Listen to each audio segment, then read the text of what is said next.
Our second reading comes from Acts 2, 1 through 21. When the day of Pentecost had come, they were all together in one place. And suddenly from heaven there came a sound like the rush of a violent wind, and it filled the entire house where they were sitting. Divided tongues as of fire appeared among them, and a tongue rested on each of them. All of them were filled with the Holy Spirit and began to speak in other languages as the Spirit gave them ability. Now there were devout Jews from every people under heaven living in Jerusalem. And at this sound the crowd gathered and was bewildered, because each one heard them speaking in the native language of each. Amazed and astonished, they asked, "Are not all these who are speaking Galileans? And how is it that we hear each of us in our own native language? Parthians, Medes, Elamites, and residents of Mesopotamia, Judea and Cappadocia, Pontus and Asia, Phrygia and Pamphylia, Egypt and other parts of Libya belonging to Cyrene, and visitors from Rome, both Jews and proselytes, Cretans and Arabs, in our own language we hear them speaking about God's deeds of power." All were amazed and perplexed, saying to one another, "What does it mean?" But others sneered and said, "They are filled with new wine." But Peter, standing with the 11, raised his voice and addressed them. "Fellow Jews and all who live in Jerusalem, let this be known to you, and listen to what I say. Indeed, these are not drunk, as you suppose, for it is only 9 o'clock in the morning. No, this is what was spoken through the prophet Joel. In the last days it will be, God declares, that I will pour out my Spirit upon all flesh. And your sons and your daughters shall prophesy, and your young men shall see visions, and your old men shall dream dreams. Even upon my slaves, both men and women, in those days I will pour out my Spirit, and they shall prophesy. And I will show portents in the heaven above and signs on the earth below, blood and fire and smoky mist. The sun shall be turned to darkness and the moon to blood before the coming of the Lord's great and glorious day. Then everyone who calls on the name of the Lord shall be saved." So my sermon today is the pains and the rewards of labor. Because labor, so I've heard, is quite painful. And the process of bringing new life into this world is complicated. And typically the delivery is more than just the mom giving birth. You have a team around that person. You have probably a team before the couple who have created this new life. We are born into community. We are raised by community. We exist in community. And it takes us all. We are each called in our own ways. Creation is groaning, waiting for this new reality. They saw it then and we see it now. Because what could be is not what is. And living into the call that has been placed before us is usually difficult. It requires work. And so the question is what work has been laid upon us as individuals and as community members? How are we to work together to bring forth what God is calling us to be? We have this amazing story of Pentecost. And everyone hears this call in their own native language. They hear the uniqueness of this call. We're called to be unified, to build together, to worship together, to hope together. But so often we think that the burden is on us alone, instead of remembering that we are in this together, that we can rely on one another. And that means we need to act reliably. This is a moment of unity where the Spirit came to those gathered. And believe me, these folks didn't always get along. You know, Paul's always fighting, as we see later, with different members. And our lesson today speaks of the struggle that the apostles were having with Peter. But the Holy Spirit binds us together, lays work upon us. We are going into a season that is particularly hard because humans find all sorts of reasons to divide from one another. And we get easily irritated. And we're going into the political season.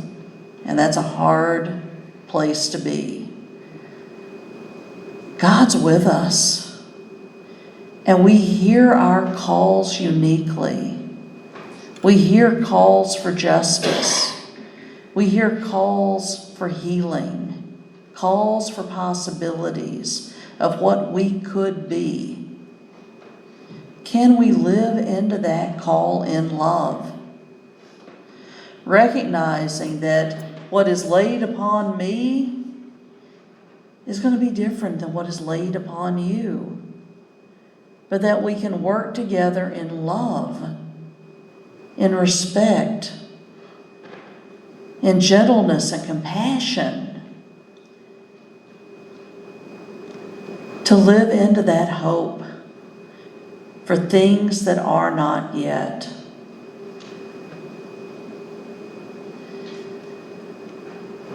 What is God calling us to be here in our community?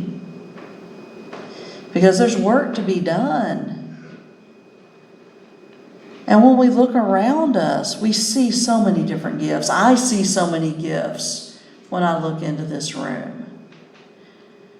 And thank goodness we have one another, because there are things I'm good at and things that I'm just not good at.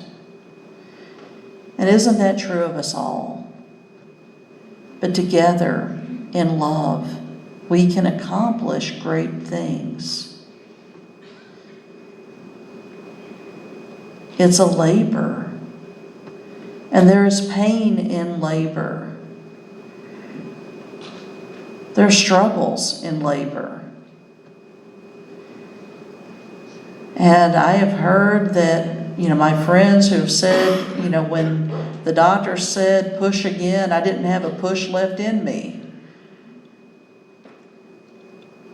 But you do that other push. Labor is painful, often. It's often exhausting. But the rewards of that labor is great. We can see that in the children that are born. And boy, we had our Learning Center graduation, and it was pretty amazing. Sad too, 26 are leaving us. Oh.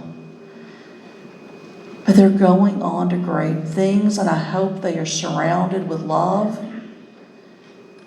with helpers to help them grow into their possibilities. Isn't that true of us? Because when we look at this passage from Joel, and it's one of my favorites, because it speaks to the possibilities and also some of the problems that each of the generations have.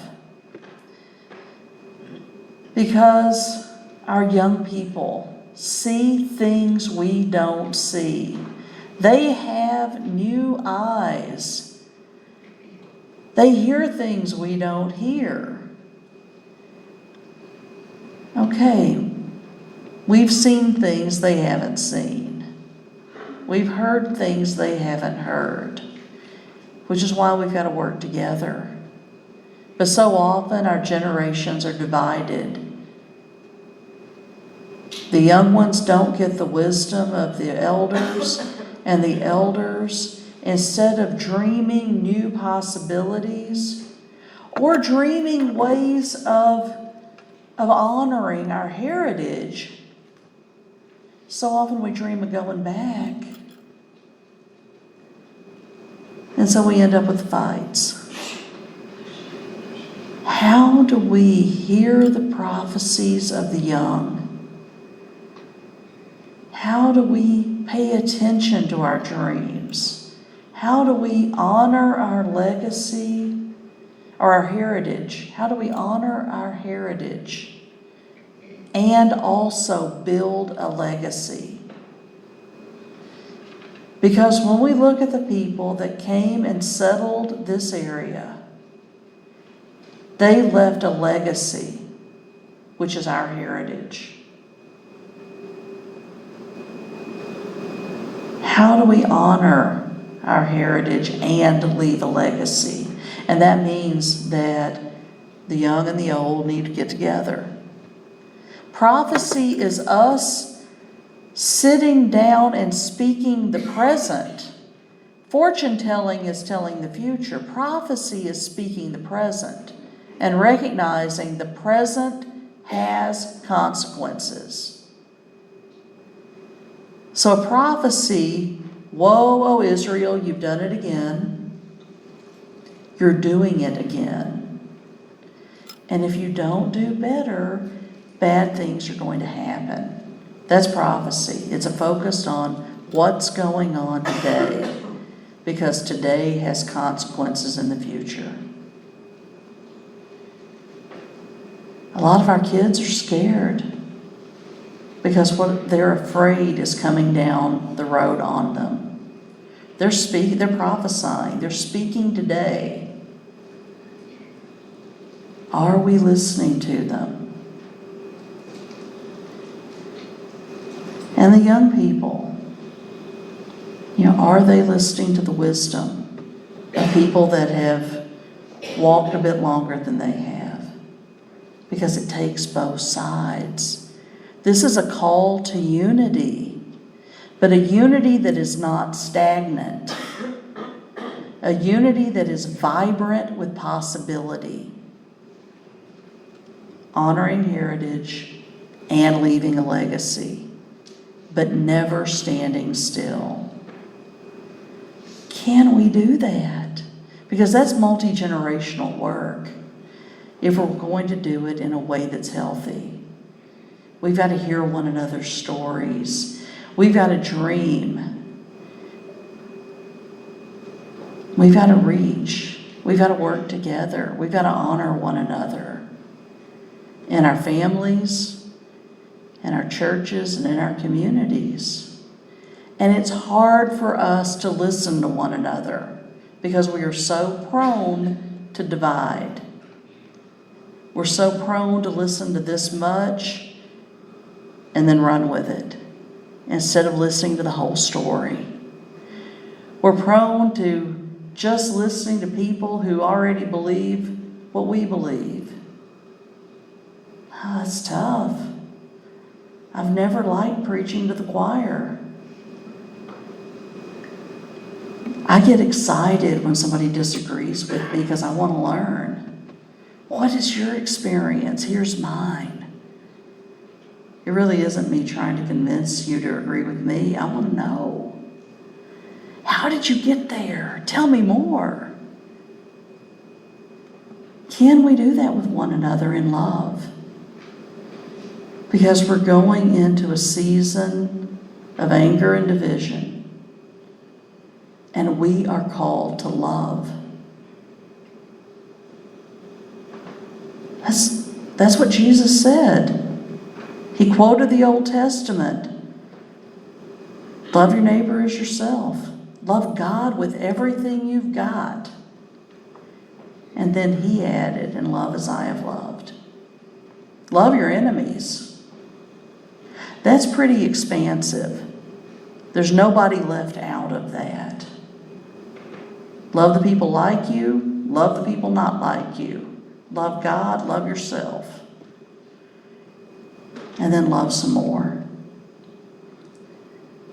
Can we do that in this season that is before us? Can we be filled with the Spirit the way that the apostles were? Can we speak one another's language? Because so often, if somebody is from a different community or coming from a different set of experiences, we don't believe them.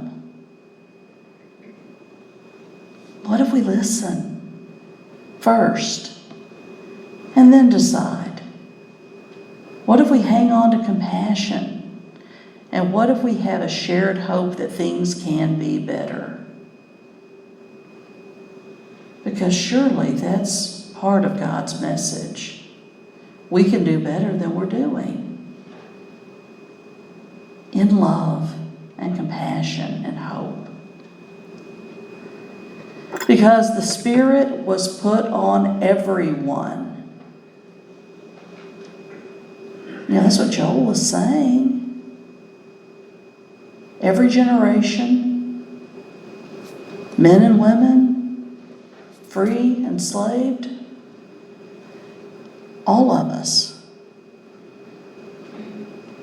I pray that we can go through this season of groaning and labor with our love and hope intact, and that we can build something beautiful for those kids that are coming up right here at St. Martin's, welcoming all and being willing to hear one another, even if some of those conversations might be tough. That's how we give birth to our future. Living through the pain and knowing the rewards are absolutely amazing, as long as we are guided by love and as long as we are following God's call. May it be so.